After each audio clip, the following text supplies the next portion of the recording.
ਸਤਿ ਸ਼੍ਰੀ ਅਕਾਲ ਬੱਚਿਓ, ਸਵਾਗਤ ਹੈ ਤੁਹਾਡਾ ਅੱਜ ਦੀ ਪੰਜਾਬੀ ਦੀ ਕਲਾਸ ਵਿੱਚ। ਬੇਟੇ ਅੱਜ ਆਪਾਂ 8th ਕਲਾਸ ਦਾ ਪਾਠ ਚੌਥਾ ਪੜ੍ਹਨਾ ਹੈ, ਜਿਸ ਦਾ ਨਾਂ ਹੈ ਸ੍ਰੀ ਗੁਰੂ ਅਰਜਨ ਦੇਵ ਜੀ। ਬੇਟੇ ਅੱਜ ਆਪਾਂ ਸਿੱਖਾਂ ਦੇ 5ਵੇਂ ਗੁਰੂ ਸ੍ਰੀ ਗੁਰੂ ਅਰਜਨ ਦੇਵ ਜੀ ਬਾਰੇ ਪੜ੍ਹਾਂਗੇ।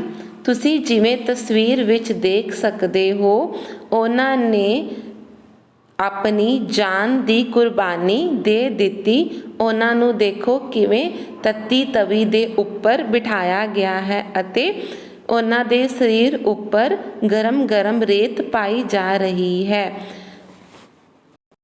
ਗੁਰੂ ਜੀ ਨੇ ਆਪਣੇ ਸੀਸ ਦੀ ਆਪਣੀ ਜਾਨ ਦੀ ਕੁਰਬਾਨੀ ਤਾਂ ਦੇ ਦਿੱਤੀ, ਪਰ ਦੁਸ਼ਮਣਾਂ ਦੇ ਅੱਗੇ ਈਨ ਨਾ ਮੰਨੀ।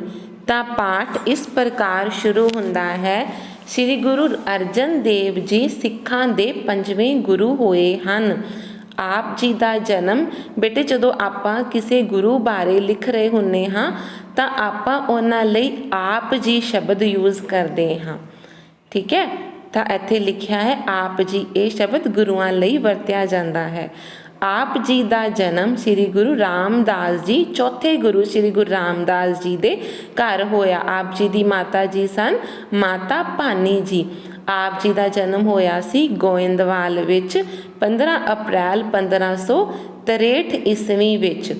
ਆਪ ਜੀ ਨੂੰ ਬੇਬੇ ਭਾਨੀ ਜੀ ਦਾ ਪਿਆਰ ਅਤੇ ਗੁਰੂ ਰਾਮਦਾਸ ਜੀ ਦੀ ਜੀਵਨ ਜਾਂਚ ਵਿਰਸੇ ਵਿੱਚ ਪ੍ਰਾਪਤ ਹੋਈ ਸੀ। ਮੁੱਢਲੀ ਵਿੱਦਿਆ ਲਈ ਹੈ ਬਾਬਾ ਬੁੱਢਾ ਜੀ ਕੋਲੋਂ ਆਪ ਜੀ ਨੇ, ਅਤੇ ਆਪ ਦੇ ਪਿਤਾ ਗੁਰੂ ਰਾਮਦਾਸ ਜੀ ਸਨ। ਗੁਰੂ ਅਰਜਨ ਦੇਵ ਜੀ ਆਪਣੇ ਪਿਤਾ ਜੀ ਦੀ ਆਗਿਆ ਦਾ ਪੂਰਾ ਪਾਲਨ ਕਰਦੇ ਸਨ। ਇੱਕ ਵਾਰ ਪਿਤਾ ਜੀ ਗੁਰੂ ਰਾਮਦਾਸ ਜੀ ਨੇ ਗੁਰੂ ਅਰਜਨ ਦੇਵ ਜੀ ਨੂੰ ਇਹ ਕਹਿ ਕੇ ਲਾਹੌਰ ਭੇਜ ਦਿੱਤਾ ਕਿ ਜਿੰਨਾ ਚਿਰ ਤੁਹਾਨੂੰ ਵਾਪਸੀ ਦਾ ਸੁਨੇਹਾ ਨਾ ਮਿਲੇ ਉਦੋਂ ਤੱਕ ਤੁਸੀਂ ਵਾਪਿਸ ਨਹੀਂ ਆਉਣਾ। ਗੁਰੂ ਪਿਤਾ ਜੀ ਦੇ ਵਿਜੋਗ ਵਿੱਚ ਆਪ ਵੱਲੋਂ ਜੋ ਪੱਤਰ ਲਿਖਿਆ ਗਿਆ, ਸ਼ਾਇਦ ਇਹ ਹੀ ਆਪ ਜੀ ਦੀ ਪਹਿਲੀ ਰਚਨਾ ਸੀ। ਜਦੋਂ ਗੁਰੂ ਅਰਜਨ ਦੇਵ ਜੀ ਨੂੰ ਗੁਰੂ ਰਾਮਦਾਸ ਜੀ ਨੇ ਲਾਹੌਰ ਭੇਜਿਆ ਸੀ ਤਾਂ ਉਦੋਂ ਉਹਨਾਂ ਨੂੰ ਕਿਹਾ ਸੀ ਜਦੋਂ ਤੱਕ ਤੁਹਾਨੂੰ ਵਾਪਸ ਨਾ ਬੁਲਾਇਆ ਜਾਏ ਤੁਸੀਂ ਵਾਪਸ ਨਾ ਆਉਣਾ। ਤਾਂ ਗੁਰੂ ਅਰਜਨ ਦੇਵ ਜੀ ਨੇ ਵਿਜੋਗ ਵਿੱਚ ਇਹ ਲਿਖਿਆ ਸੀ, ਮੇਰਾ ਮਨ ਲੋਚੈ ਗੁਰ ਦਰਸ਼ਨ ਤਾਈ, ਬਿਲਪ ਕਰੇ ਚਾਤਰਕ ਕੀ ਨਿਆਈ, ਤ੍ਰਿਖਾ ਨ ਉਤਰੈ ਸਾਂਤ ਨ ਆਵੈ, ਬਿਨ ਦਰਸ਼ਨ ਸੰਤ ਪਿਆਰੇ ਜੀਓ। ਇਹ ਰਚਨਾ ਗੁਰੂ ਅਰਜਨ ਦੇਵ ਜੀ ਨੇ ਲਿਖੀ ਹੈ, ਉਦਾਸ ਹੋ ਕੇ, ਆਪਣੇ ਪਿਤਾ ਜੀ ਤੋਂ ਦੂਰ ਹੋ ਕੇ। ਗੁਰੂ ਰਾਮਦਾਸ ਜੀ ਦੇ 2 ਹੋਰ ਪੁੱਤਰ ਸਨ, ਪ੍ਰਿਥੀ ਚੰਦ ਅਤੇ ਮਹਾਦੇਵ। ਪ੍ਰਿਥੀ ਚੰਦ ਮਾਇਆਧਾਰੀ ਸੀ ਤੇ ਮਹਾਦੇਵ ਉਪਰਾਮ ਸੁਭਾਅ ਦੇ ਸਨ। ਪ੍ਰਿਥੀ ਚੰਦ ਵੱਡੇ ਸਨ ਤਾਂ ਉਹਨਾਂ ਨੂੰ ਐਵੇਂ ਲੱਗਦਾ ਸੀ ਕਿ ਗੁਰਤਾ ਗੱਦੀ ਉਹਨਾਂ ਦੀ ਹੈ। ਪ੍ਰਿਥੀ ਚੰਦ ਗੁਰਤਾ ਗੱਦੀ ਉੱਪਰ ਆਪਣਾ ਹੱਕ ਸਮਝਦੇ ਸੀ। ਗੁਰੂ ਰਾਮਦਾਸ ਜੀ ਨੇ ਗੁਰੂ ਅਰਜਨ ਦੇਵ ਜੀ ਦੀ ਯੋਗਤਾ ਅਤੇ ਜੀਵਨ ਦੀ ਉੱਚਤਾ ਨੂੰ ਦੇਖ ਕੇ ਸਤੰਬਰ 1581 ਈਸਵੀ ਨੂੰ ਉਹਨਾਂ ਨੂੰ ਗੁਰਤਾ ਗੱਦੀ ਸੌਂਪ ਦਿੱਤੀ। ਭਾਵੇਂ ਪ੍ਰਿਥੀ ਚੰਦ ਨੇ ਕਈ ਤਰ੍ਹਾਂ ਦੀਆਂ ਪਰਿਵਾਰਕ ਅਤੇ ਗੁਰੂ ਘਰ ਨਾਲ ਸੰਬੰਧਿਤ ਰੁਕਾਵਟਾਂ ਪੈਦਾ ਕੀਤੀਆਂ, ਪਰ ਉਹ ਆਪਣੇ ਮਨਸੂਬਿਆਂ ਵਿੱਚ ਸਫਲ ਨਾ ਹੋ ਸਕਿਆ। ਮਨਸੂਬਿਆਂ ਦਾ ਮਤਲਬ ਹੁੰਦਾ ਹੈ ਇਰਾਦਿਆਂ ਵਿੱਚ। ਉਸਨੇ ਬਹੁਤ ਸਾਰੇ ਯਤਨ ਕੀਤੇ ਸਨ ਪਰ ਉਹ ਸਫਲ ਨਾ ਹੋ ਸਕਿਆ।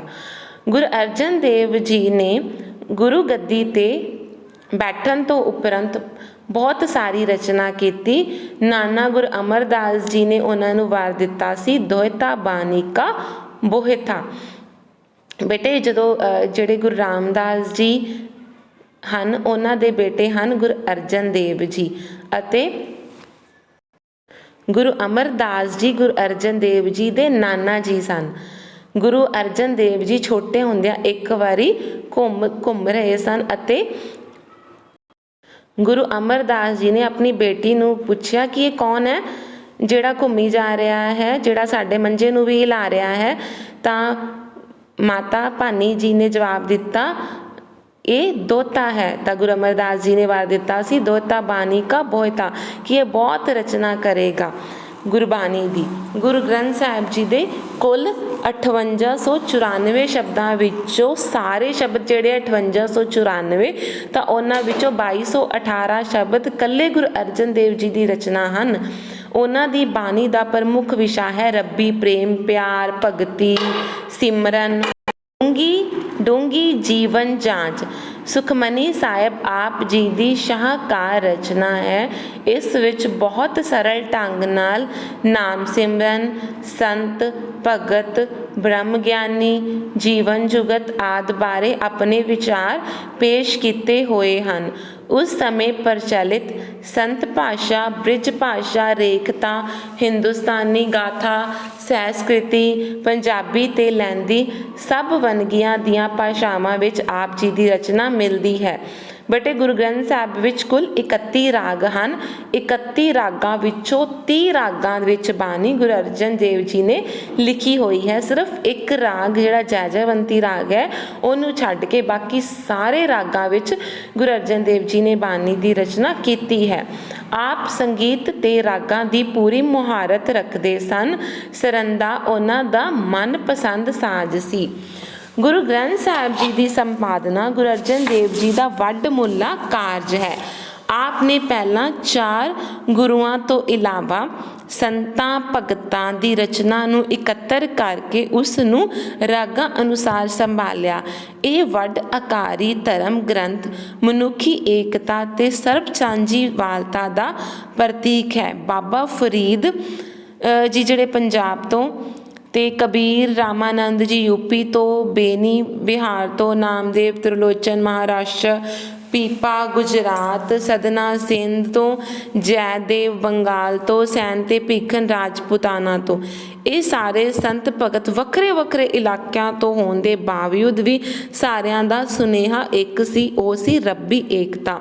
ਗੁਰੂ ਅਰਜਨ ਦੇਵ ਜੀ ਨੇ ਸਾਰੀ ਰਚਨਾ ਨੂੰ ਰਾਗਾਂ ਅਨੁਸਾਰ ਤਰਤੀਬ ਦੇ ਕੇ ਇੱਕ ਥਾਂ ਇਕੱਠਿਆ ਕੀਤਾ ਤੇ ਇੱਕ ਯੋਗ ਸੰਪਾਦਕ ਵਾਂਗ ਸਾਰਾ ਕਾਰਜ ਨਿਭਾਇਆ।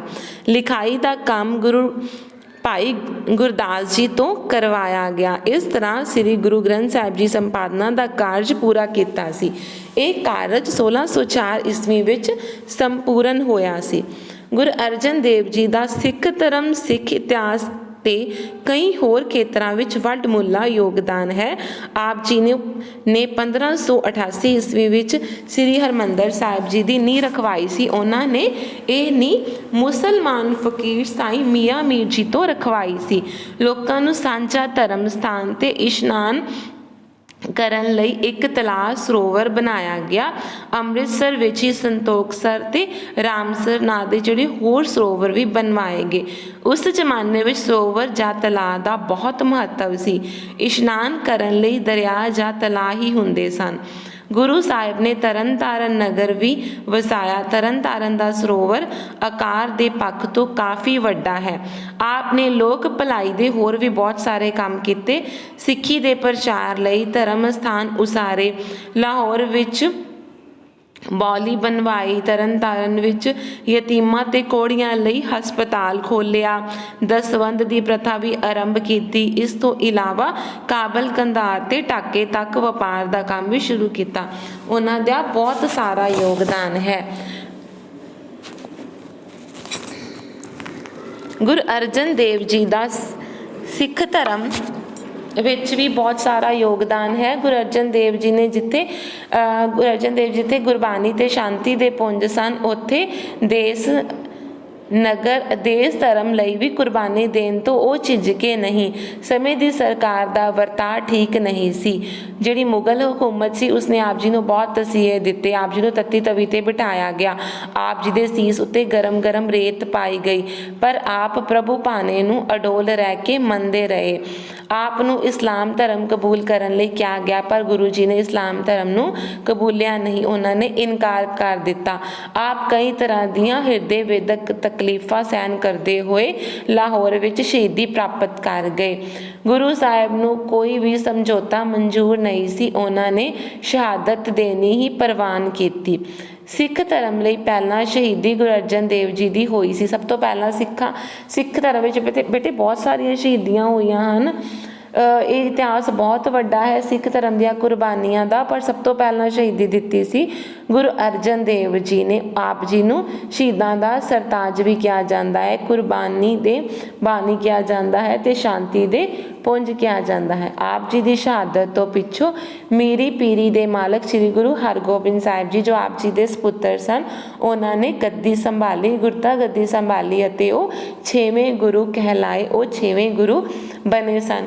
ਉਮੀਦ ਹੈ ਬੇਟੇ ਤੁਸੀਂ ਇਸ ਪਾਠ ਨੂੰ ਚੰਗੀ ਤਰ੍ਹਾਂ ਸਮਝ ਗਏ ਹੋਵੋਗੇ। ਤੁਹਾਡਾ ਬਹੁਤ ਬਹੁਤ